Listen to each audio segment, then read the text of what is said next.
Hello folks, and welcome to a new review from the Audiophile man. This time around I'm looking at a pair of stand mounted speakers from Wharfedale. This week I'm looking at the Diamond 12 line, and I'll be reviewing the 12.1i speakers. And why did I choose them? Well, partly price. Money is tight right now and buyers are increasingly looking for value.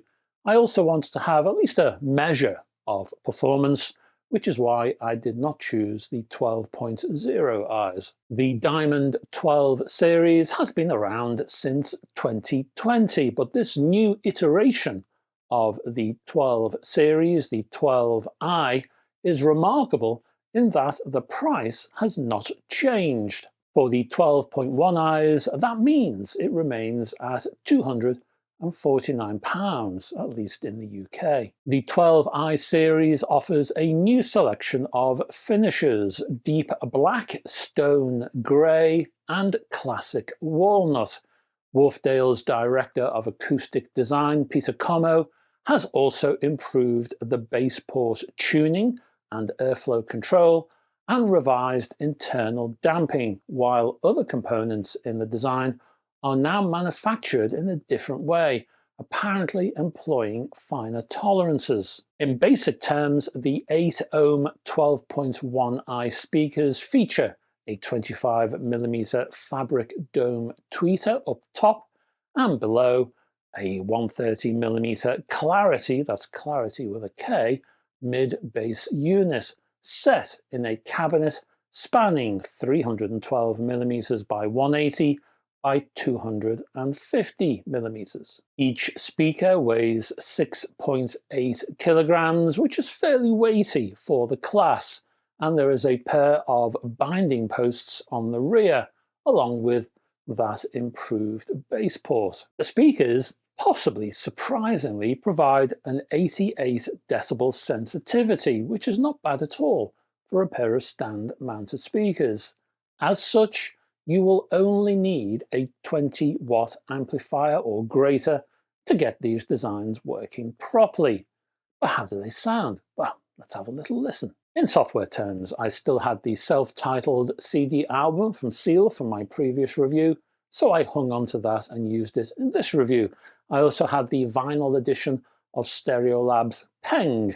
To begin then, I grabbed a pair of Q Acoustic 3020i speakers, as long as we're talking about the I label, which are even cheaper than the Diamonds at £199.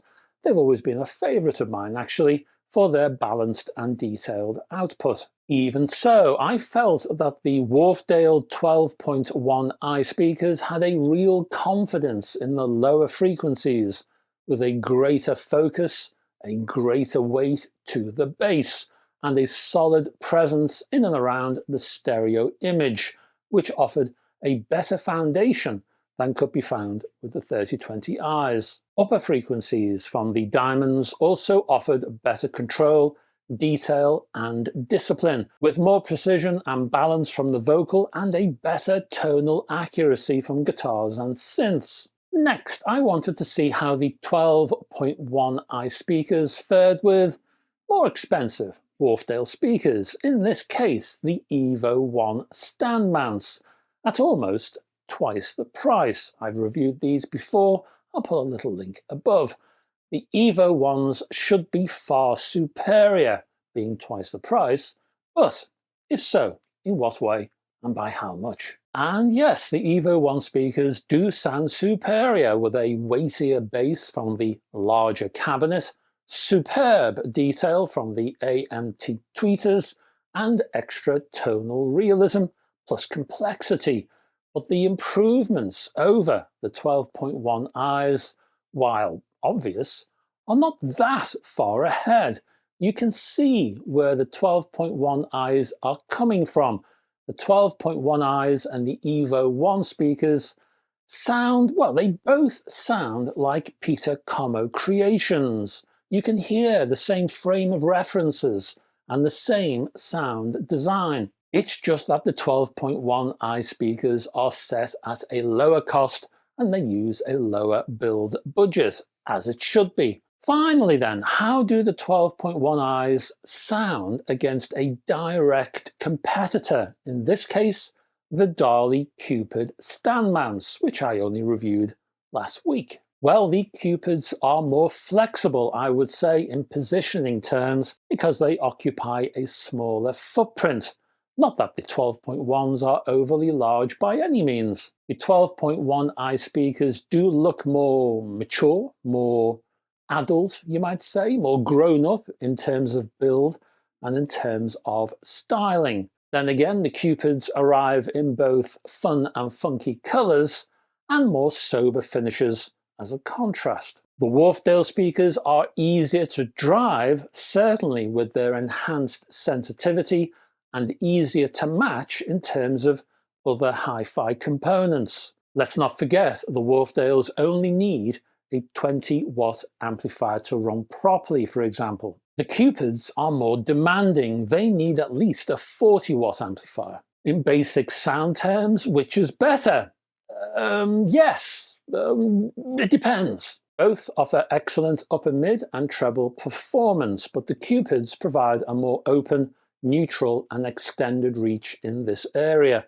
The 12.1 eyes are better disciplined and better structured across all of the frequencies, with a classic presentation familiar to hi-fi users. Next, well, despite the excellent bass response from the Cupids, the 12.1 eye designs provide a better bass impact and deeper, more solid lower frequencies. The Cupids give a bouncy, funky bass, but the 12.1 eye speakers offer greater precision. Ultimately, you decide which part of the sound envelope is most important to you, but then be aware, we are talking degrees of change here. Both speaker designs do sound positively wonderful. And that's basically my review of the Wharfedale Diamond 12.1 eye stand-mounted speakers. Let me give you a few final thoughts, have some of those to share, and I've got some pros and cons and a rating. To my mind, the Wharfedale Diamonds provide a superb sound and a classic design presentation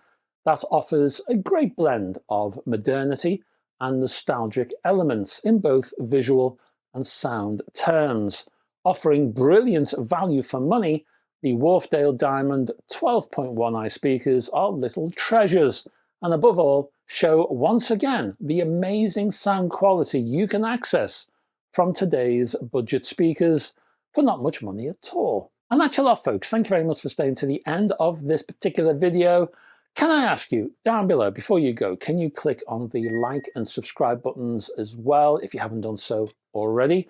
I will put links for the speakers themselves downstairs, and there are other links to my Facebook group, which you're welcome to join, my website, which you're welcome to browse, and also my Patreon page, which funds this channel. If you can support me over there, there are exclusives over there. Also, all of my videos appear over on Patreon before they appear on this channel.